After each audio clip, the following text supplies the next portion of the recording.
Hi everyone, welcome to my video. My name is Volkan Toprak Yıldızeli. I study computer science at Bilkent University, and in this video I will explain my physics 101 project to you. How did I manage it? What was the purpose of it?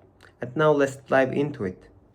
The main purpose of the experiment is to calculate the value of the experimental g by using a pendulum.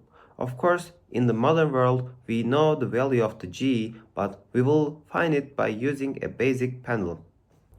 In order to find the experimental g, we need two things.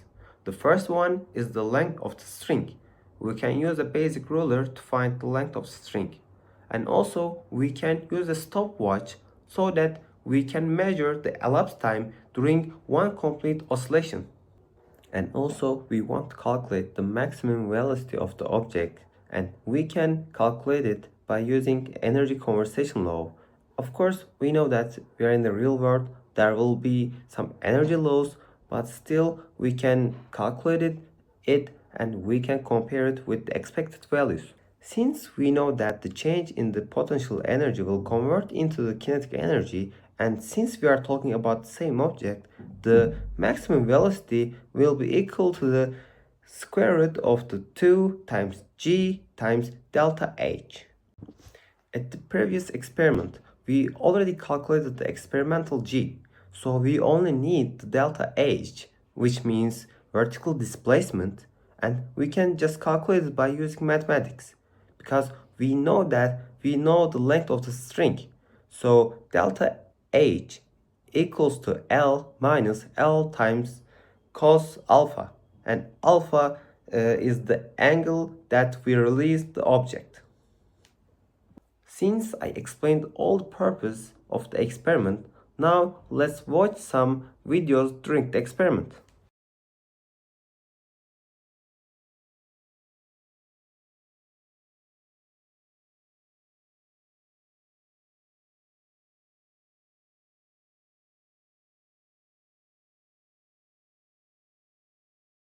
As you can see in the video, we measured 5 complete oscillations so that we may have a better estimation for the period by dividing 5 again.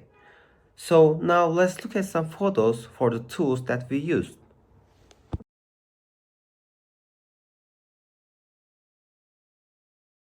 It is time to examine our report.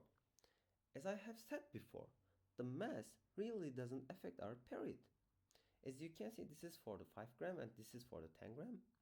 There is only a slight difference between them. On the other hand, length of the string is matters. When it increases, the period increases as well. And we also release them with the same angle for each time. So we can use the length of string and the angle to calculate vertical displacement. And now let's look at our result table. You can see the length of string, and let's compare the maximum velocities. There is only a slight difference between them because the value is related with the square root of 2 times g times delta h. So it's not that surprising, but as you can see, g matters more because it's related with the square of the t. So actually it's not that different because there are some errors that we cannot be avoided, such as there's a air resistance that we ignore, and also there are some errors that caused by us, such as we might have released the object with a small velocity although it shouldn't have any. So there can be some differences between them, but we have a really close value to real g.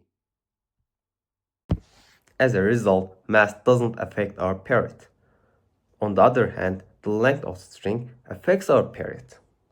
And only knowing the length of the string and the period, we can calculate the experimental g. And using that value and measuring vertical displacement, we can calculate the maximum velocity. Of course, there may be some differences between expected values and the result.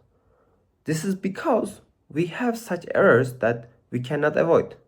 For example, we have air resistance, but we ignore. We have some errors, minor errors caused by us, but it affects the result of the experiment. Anyway, we can calculate experimental g at maximum velocity by using pendulum really closely. So see you in the next videos, and thanks for listening.